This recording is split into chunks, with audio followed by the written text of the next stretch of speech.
Hello everyone, welcome back to my channel guys. आज की video में मैं आपके लिए लेकर आई हूँ एक पैराग्राफ जिसे कि मैं यहाँ पे रीडिंग करूँगी।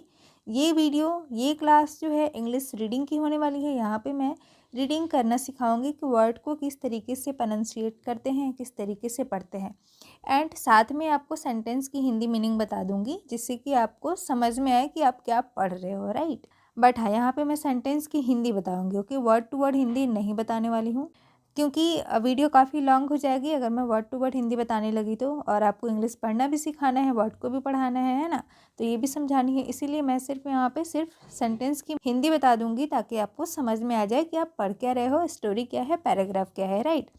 So guys, without wasting time let's start the video and watching carefully. यहाँ पर हम वर्ड टू वर्ड पढ़ने वाले हैं। इंग्लिश को पढ़ते कैसे हैं, प्रोनाउंसिएट कैसे करते हैं, ठीक है। तो चलिए वीडियो को स्टार्ट करते हैं। जो पैराग्राफ है उसका टाइटल है वैल्यू। वालुए नहीं, ठीक है। वालू ए नहीं पढ़ते हैं हम, इसको क्या पढ़ते हैं, वैल्यू योरसेल्फ। इसका मतलब होता है अपनी कद्र करे, ठीक है। ए नहीं पढ़ेंगे, आ पढ़ेंगे, ठीक है। A speaker started off his seminar by showing a $20 to the public। मेरे साथ फिर से रिपीट करेंगे। A speaker started off his seminar by showing a $20 to the public। इसका मतलब है कि एक वक्ता ने अपने सेमिनार की शुरुआत $20 नोट को दिखाकर की। He आस्क्ड लास्ट में ड का साउंड आ रहा है, आस्क्ड, ठीक है। कैसे पढ़ेंगे देखिए, आ स क ड आधा का रहेगा, क्या पढ़ेंगे, क्या हो जाएगा, आस्क्ड, ठीक है। द पीपल नहीं पढ़ते हैं, पीपल पढ़ते हैं, ओके। हु वांट्स, ठीक है, वांट्स दिस। चलिए रिपीट करिए मेरे साथ। He asked the people who wants this. इसका मीनिंग हुआ उसने लोगों से पूछा कौन इसे लेना चाहता है। There was no surprise to see that all of them, them नहीं देम पढ़ते हैं, लिफ्टेड देयर, थेयर नहीं देयर, ओके, हैंड्स। रिपीट करेंगे। There was no surprise to see that all of them lifted their hands. इसका meaning हुआ यह देखकर कोई हैरानी नहीं हुई कि सभी ने अपने हाथ उठाए। He offered to give the money to one of them but insisted क्या पढ़ेंगे, insisted that he will do something to it। Repeat करेंगे मेरे साथ। he offered to give the money to one of them but insisted that he will do something to do।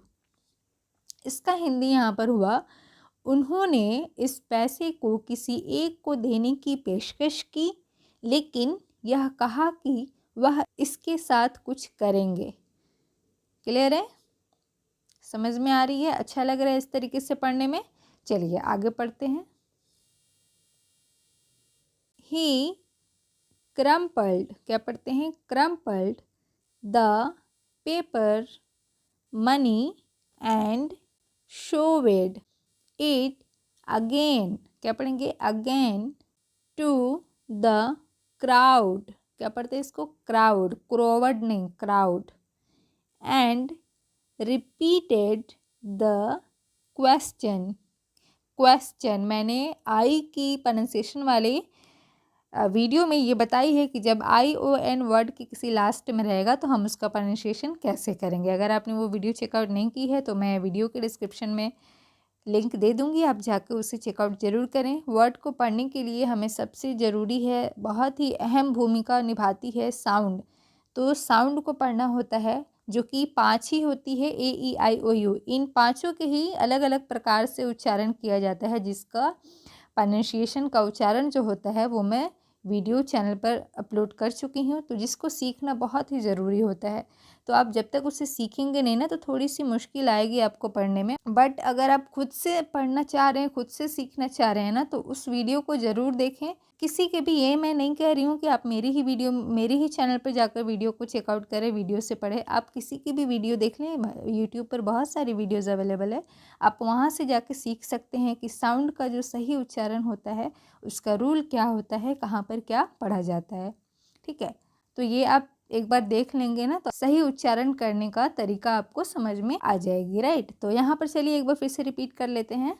He crumpled the paper money and showed it again to the crowd and repeated the question. ठीक है, इसका हिंदी है कि उसने note को मरोड़ा। ठीक है, note को मरोड़ा, क्रम्पल्ड मीन्स होता है नोट को मरोड़ना। ठीक है, और फिर से भीड़ को दिखाया और वही सवाल दोहराया। ठीक है, रिपीटेड द क्वेश्चन, वही सवाल दोहराया। स्टिल एवरीवन रेज्ड, राइज्ड नहीं, रेज्ड पढ़ते हैं इसको, रेज्ड द हैंड्स। ठीक है, तो एक बार रिपीट कर लेते हैं। Still everyone raised the hands, इसका मतलब हुआ कि सभी, फिर भी, स्टिल फिर भी सभी ने अपने हाथ उठाए। ओके, ही देन, थेन नहीं, then put the money into the ground and stepped okay on it and then raised it again and offered it to the public। चलिए रिपीट कर लेते हैं। He then put the money into the ground and stepped on it and then raised it again and offered it to the public। इसका ये मतलब हुआ कि इसके बाद नोट को ज़मीन पर गिरा दिया और उस पर पैर रखकर उसे गंदा कर दिया, और फिर से उसने उसे उठाकर भीड़ को दिखाया और पेश किया। तो यहाँ समझ में आ रही है। चलिए आगे पढ़ते हैं क्या होता है। The people gathered. ठीक है, जेथर्ड नहीं पढ़ते हैं, क्या पढ़ते हैं, gathered. There still showed interest to take that money despite, क्या पढ़ते हैं, डिस्पीटे नहीं, despite. Okay, seeing how dirty the note was. चलिए रिपीट करते हैं। The people gathered there still showed interest to take the money despite seeing how dirty the note was। इसका मतलब हुआ कि वहाँ मौजूद लोग ये देखते हुए भी कि नोट कितना गंदा हो गया है, उसे लेने के लिए तैयार थे। ओके, टेक मतलब कि होता है लेना, इंटरेस्टेड यानी उसमें इंटरेस्ट थे, तैयार थे। चलिए आगे पढ़ते हैं। He told the public no matter what I did to this money, you all still wanted this। He told the public, no matter what I did to this money, you all still wanted this। इसका मतलब ये हुआ कि वक्ता ने कहा, ठीक है, पब्लिक से, वक्ता ने कहा पब्लिक से, मैंने इस पैसे के साथ जो कुछ भी किया उसके बावजूद आप सभी इसे लेना चाहते हैं। ठीक है, आगे पढ़ते हैं। You all went in favour my offer just because the value of the money never. देखिए अब एक बड़ा लॉन्ग सा वर्ड आया हुआ है, हम इसको क्या पढ़ेंगे, डिक्रीज्ड। डिक्रीज्ड नहीं पढ़ेंगे, क्या पढ़ेंगे, डिक्रीज्ड। ओके, आइए आगे देख लेते हैं इसका क्या है। Decreased despite what all I did to it. चलिए रिपीट कर लेते हैं यहाँ से। You all went in favour of my offer just because the value of the money never decreased despite what all I did to it. इसका मतलब ये है कि you all went in favour of my offer. आप सब मेरे favour में इसलिए आ रहे हो क्योंकि आप सब जानते हो इस पैसे का मूल्य जो है कभी कम नहीं होगा, डिक्रीज्ड कभी कम नहीं हुआ, चाहे इसके साथ कुछ भी हुआ हो, राइट। चलिए आगे पढ़ते हैं क्या है। Similarly value your self despite Similarly, value yourself despite the painful conditions। क्या पढ़ेंगे इसको? conditions, conditions नहीं, conditions और failures, failures, ठीक है। चलिए रिपीट करते हैं। Similarly, value yourself despite the painful conditions or failures। इसका मतलब हुआ कि इसी तरह हमें भी खुद को मूल्यवान समझना चाहिए, चाहे हालात कितने भी कठिन क्यों ना हो या कितनी भी असफलताएं क्यों ना मिले, राइट। सो गाइस, चलिए इस पैराग्राफ का एक मोरल समझ लेते हैं। मोरल का मतलब होता है नैतिक शिक्षा, ठीक है, आप सबको पता होगी। आइए पढ़ना सीखते हैं। बिलीव, क्या पढ़ते हैं? Believe in yourself and work hard to achieve, achieve नहीं, अचीव सक्सेस, सक्सेस नहीं, सक्सेस। तो फिर से रिपीट करेंगे। Believe in yourself and work hard to achieve success. इसका मतलब है कि खुद पर विश्वास करें और सफलता हासिल करने के लिए कड़ी मेहनत करें। वैल्यू योर सेल्फ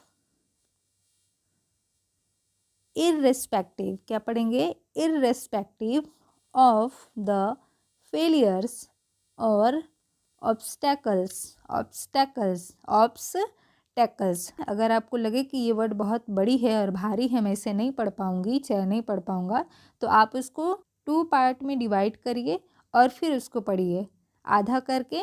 पहले आधा पढ़ेंगे, फिर उसके बाद अगला आधा पढ़ेंगे। ऑब्स्टेकल, ईजी है। चलिए दोनों के एक साथ स्पीड में पढ़ेंगे। ऑब्स्टेकल, आगे ही पढ़ने, ओके। चलिए आगे पढ़ते हैं।